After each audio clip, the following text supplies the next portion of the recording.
बेटा बड़ा हो गया, बस वैसे ही जब बेटा बड़ा हुआ और बाप था, तब देखिए सर क्या हुआ।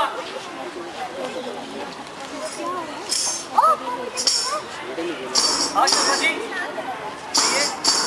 हाँ सर आप भी ये काम कर रहा हूँ मैं। अरे सर आपकी ही फाइल है मेरे हाथ में। क्या बात कर रहे हैं आप?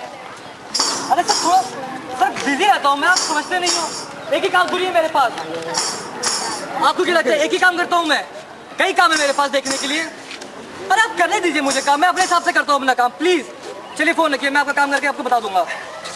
महेश बेटा कितना बिजी हो गया, अब सुबह से काम पे लगा हुआ है, ना खाने का ध्यान है ना पीने का ध्यान है।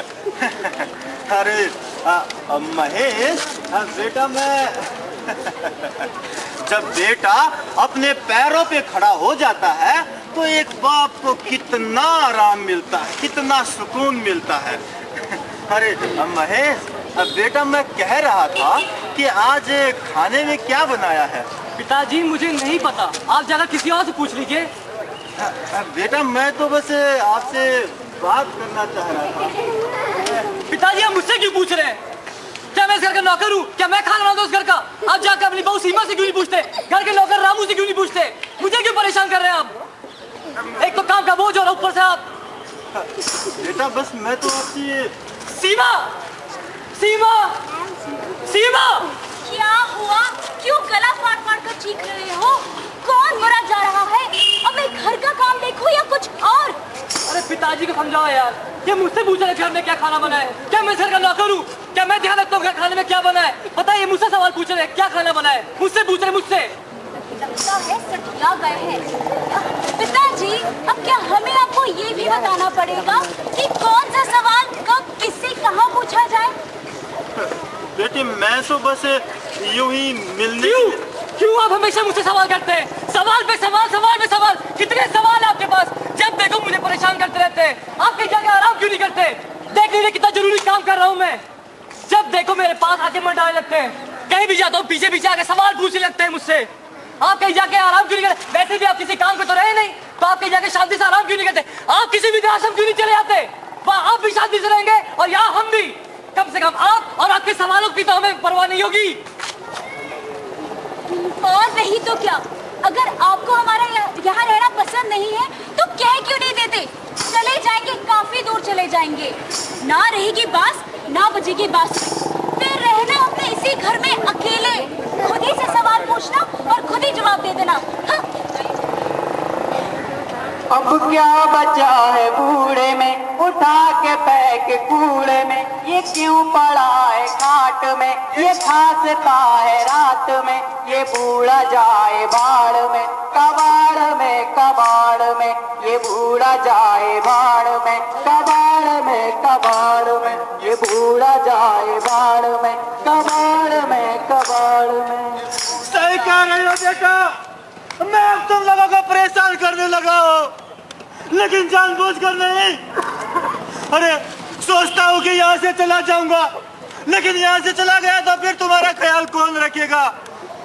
अरे अरे अब तुम्हें मेरे उंगलियों के सहारे की जरूरत कहाँ है? अब तो तुम खुद एक बड़े हो गए हो, तुम्हारे बच्चे हो गए हैं। अरे जैसे जैसे बुढ़ापा आता जा रहा है, ऐसा लगता है जैसे मैं किसी खाई की तरफ बढ़ता जा रहा हूँ। सोचता हूँ अपने इसी आखिरी वक्त में तुम लोगों के पास रह के ही अपने प्राण त्यागूं। अरे मेरा क्या है, मुझे तो अपने दिन ही काटने हैं, वृद्धाश्रम में काट लूंगा। भगवान तुम्हें खूब खुशी दे बेटा, खूब खुशी दे तुम्हें भगवान।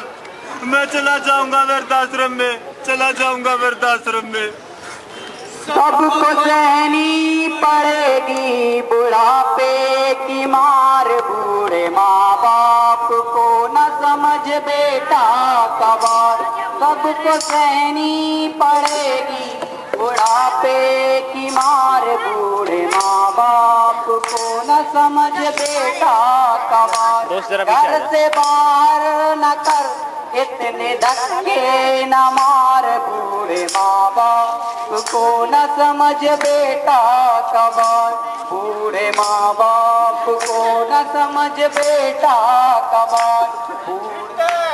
हिट है भाई, हिट है। ये फिल्म एकदम हिट है। वैसे भी जिस फिल्म को देखकर एक बार पब्लिक रोने लग जाए वो फिल्म हिट है। हिट है भाई, हिट है। यार टेंशन क्यों ले रहे हो? एक बार फिल्म बनने तो दो, उसके बाद देखना आपकी फिल्म जब बनते ही कितना अच्छा मैसेज जाएगा लोगों के पास। अरे मैसेज को मारो गोली। वैसे भी इस देश में मैसेज देखता कौन है? यहाँ सिर्फ इमोशंस बिकता है मेरे भाई, इमोशंस बिकता है। कल आना ऑफिस से चेक ले जाना।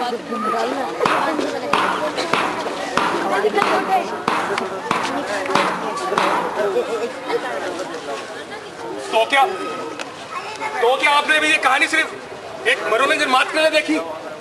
क्या आपने इस कहानी से कुछ सीखा नहीं या कुछ सीखने की कोशिश नहीं की?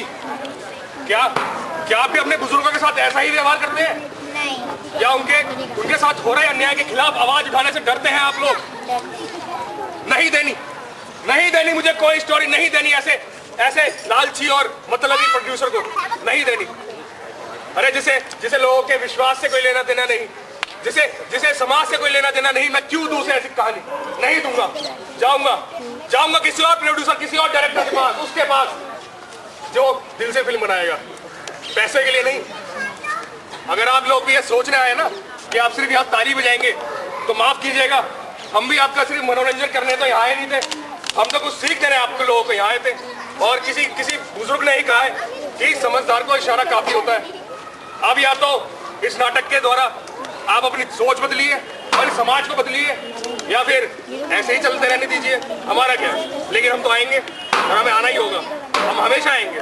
जय राम।